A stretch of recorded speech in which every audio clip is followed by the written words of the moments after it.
squats, low bar squats, what is best for you? It's all dependent on your body. Your levers will dictate how you should squat.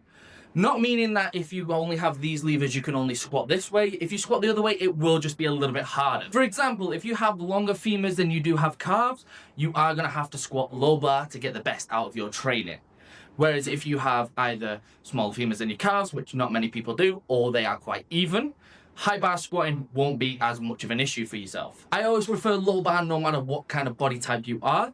It just makes your squat a little bit more hip dominant rather than knee dominant. Your hip is a bigger joint and has more muscle surrounding it, so it is going to be the stronger joint to push more weight through. But depending on your style of training will depend on what you prefer.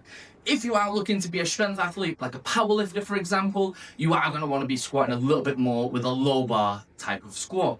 It is going to give you the best squat and the best total. If you are looking into the weightlifting section, high bar is going to translate over to your type of lifting a little bit more.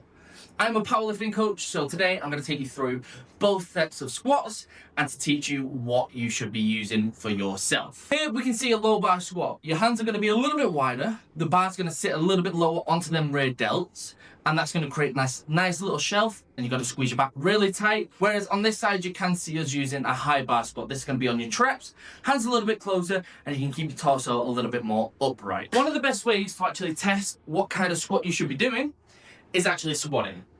Trying both out and squatting down to a box that's just a little bit lower than parallel, or for you powerlifters, that is actually powerlifting competition standard depth, is the best way to do it. So you can try out low bar with a little hinge, feet a bit wider, squatting all the way down, touching the box, standing back up.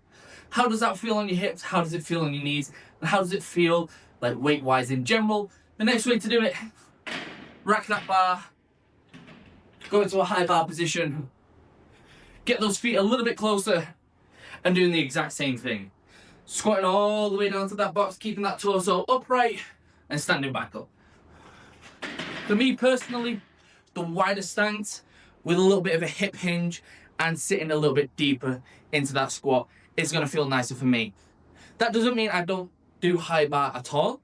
I do have high bar as an accessory on some weeks just to get some more quad development in there and get my knees a little bit stronger. So after you find out which one is right for you, don't completely abandon the other type of squat. Use it as an accessory movement to help improve that primary squat.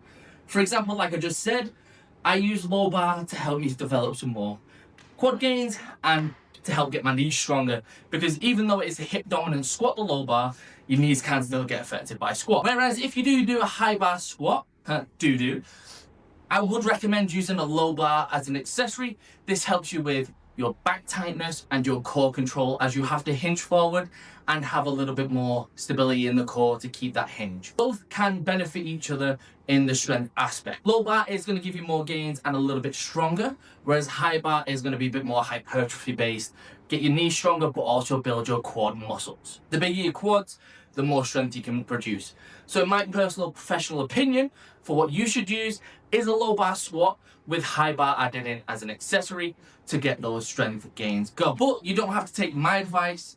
Listen to your own body, do those tests, and then push from there. As a rule of thumb, don't just think, okay, now this is what's working for me, it's going to be the thing that you use for the rest of your life. It's not. Things change, techniques change, you'll find better positions. So for example, I used to squat 270 kilos, heels, narrow stance, and a little bit of a higher bar. Not too high, but mid bar we'll call it.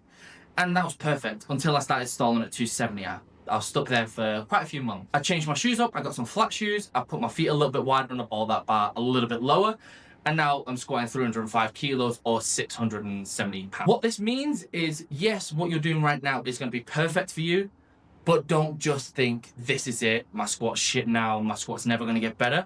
There is always techniques to be playing with. Join the Discord link in the description below. Send your videos through to the Form Check Friday tab, and every Friday I'm going to go through, check everyone's squats, and also help you with whatever kind of technique issues you have. This could be on your bench, your deadlift, your squat, or any kind of accessories that you should be looking to improve on. But now, keep testing, keep trying, and let me know how it goes.